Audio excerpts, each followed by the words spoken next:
totalmente diferente. Exacto, y puede que pase, y no podemos decir que no hay políticos o funcionarios que estén cometiendo actos que no son de acuerdo a la ley, o tampoco estoy diciendo que los estén haciendo, pero tenés que ser discreto, y en este caso, me adelanto, yo creo que la decisión de Mario Acosta de renunciar, al final de cuentas, fue lo más elegante posible. ¿Por qué? Porque te seguís exponiendo a que tu vida privada sea de interés público por la exposición pública que tu figura y por el valor público que tu figura tiene.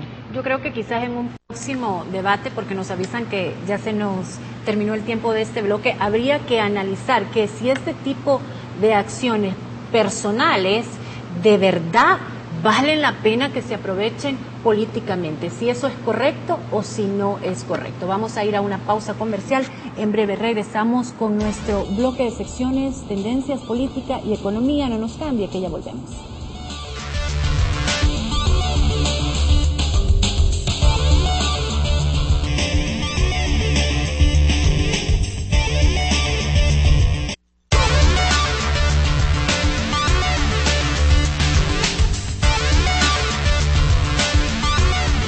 Iniciamos nuestro bloque de secciones con Ana Sin Permiso y la sección política.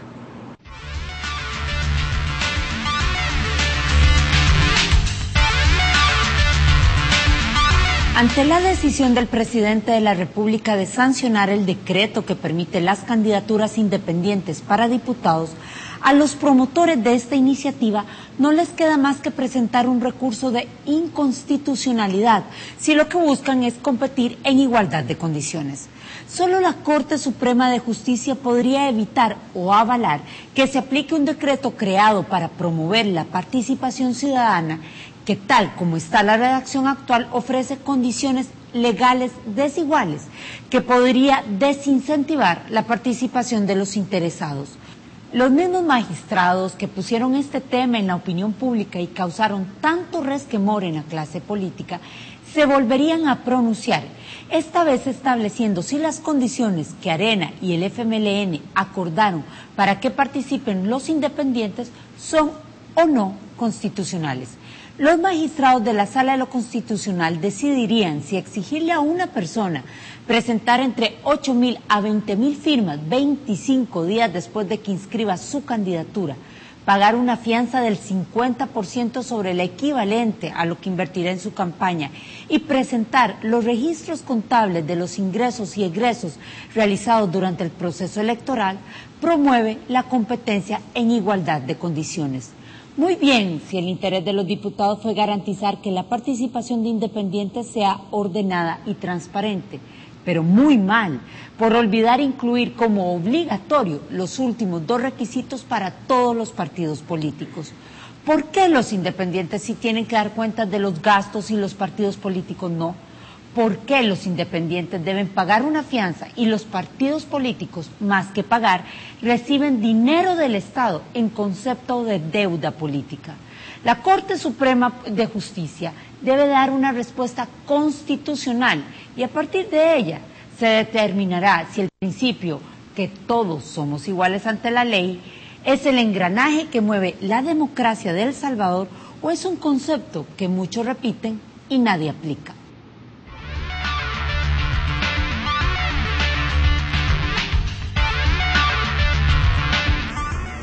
Yo ya no tengo miedo. Les pido perdón a mis hijos por la vergüenza, pero yo no aguantaba más. Palabras de Ana Marta Llerena de Acosta cuando denunció a su esposo Mario Acosta Huertel por abuso físico y psicológico. Doña Ana Marta, usted no debe pedirle perdón a nadie, ni a sus hijos. Seguramente ellos también han sido víctimas al ver el sufrimiento de su madre. El valor que usted tuvo al denunciar es lo que le hace falta a muchas mujeres. Solo rompiendo el silencio se logra cerrar el círculo del maltrato. El año pasado en El Salvador se contabilizaron más de 2.400 denuncias por violencia intrafamiliar contra las mujeres. Pero para las autoridades esta cifra representa solo algunos casos porque en la realidad hay un subregistro incalculable, pues la mayoría de las víctimas no denuncian. hay mucha información relacionada al maltrato contra las mujeres oculta. Según la Organización Mundial de la Salud, la violencia de género es la primera causa de mortalidad entre las mujeres de 15 a 44 años, por encima de las guerras, el cáncer o los accidentes de tránsito. Es por eso que la más importante acción contra la violencia está en manos de las víctimas, denunciando los malos tratos, haciéndolos visibles, desenmascarando a los abusadores, y en manos de las autoridades siendo firmes e inflexibles cuando aplican la ley. Doña Ana Marta Llerena de Acosta ha dado una lección de valentía al denunciar a su agresor y un ejemplo para que otras mujeres se atrevan. Ella no ha tenido que luchar únicamente contra las amenazas y contra los golpes, sino también contra el cáncer de seno, por lo que su reconocimiento debe ser mayor. Golpear a una mujer es un acto de cobardía, es algo bajo, es la demostración en esencia de la inferioridad, es un delito. Pero golpear a una mujer que padece una enfermedad, desde mi punto de vista, eso es imperdonable.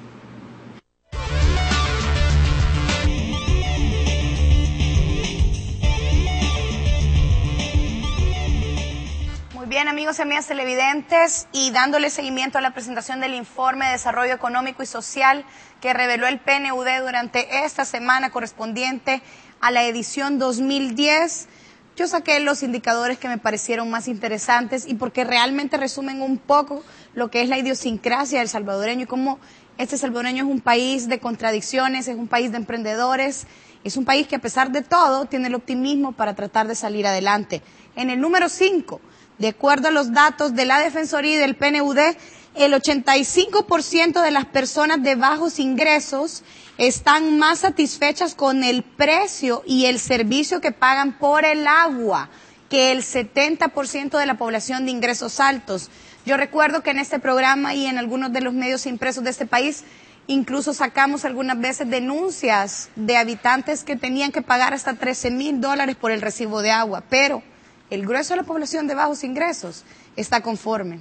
Así se manejan las expectativas. Y en el número 4, el 77% de las personas de ingresos bajos, también léalo usted en pantalla, están satisfechas con la prestación del servicio de transporte público, contra casi 6 de cada 10 salvadoreños de ingresos altos que no utilizan el servicio. Entonces, la gente de ingresos bajos está conforme con el servicio que tiene, la gente de ingresos altos o la gente que maneja un vehículo y que no utiliza el transporte público se queja del mismo. Mire usted, en el número 3, El Salvador, y esto lo han dicho reiterados medios y lo retomo yo porque es otra curiosidad, se subsidia más a los de mayores ingresos que a los pobres.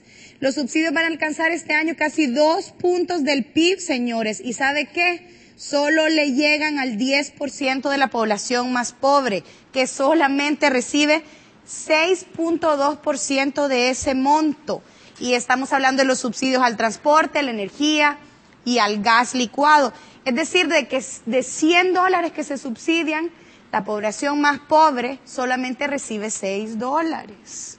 En el número 2, en El Salvador, por favor, y lo tenemos en pantalla, 6 de cada 10 personas que trabajan en la agricultura son pobres, aun cuando la agricultura tiene un valor incalculable a nivel cultural y a nivel simbólico en nuestro país. 6 de cada 10 personas que trabajan en este sector son pobres.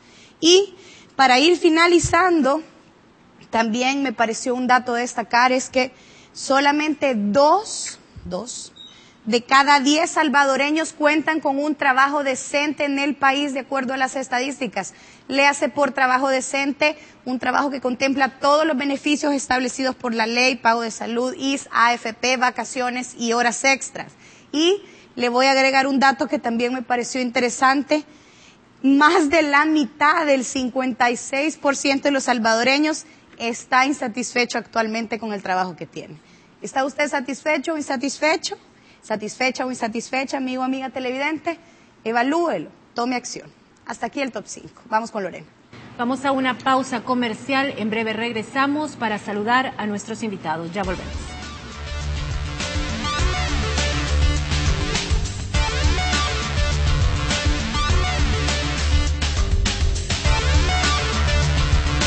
Direcciones. Qué importantes son las direcciones. Por eso, el Tribunal Supremo Electoral te recuerda, al momento de renovar o reponer el DUI, actualiza la dirección de tu domicilio. Eso te permitirá que en las próximas elecciones puedas votar junto a tu familia y más cerca de tu casa. Con el voto residencial, votar será más fácil, cómodo y seguro. Tribunal Supremo Electoral, consolidando la democracia. You wanna dance? Yeah. Come join the party. Yeah. Let's get this started. Yeah.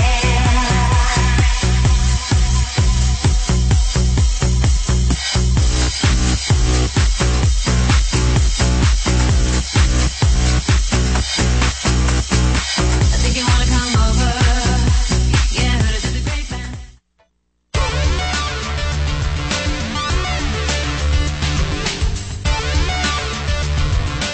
Saludamos entonces a nuestros invitados, don Carlos Araujo, presidente de la ANEP. Buenas noches, bienvenido, gracias por aceptar la invitación, don Carlos. Muy buenas noches, es un gusto estar acá con ustedes y aprovecho para desearles a todos y a sus respectivas familias un feliz año nuevo. Todavía estamos en el mes de enero y tenemos que estar con optimismo.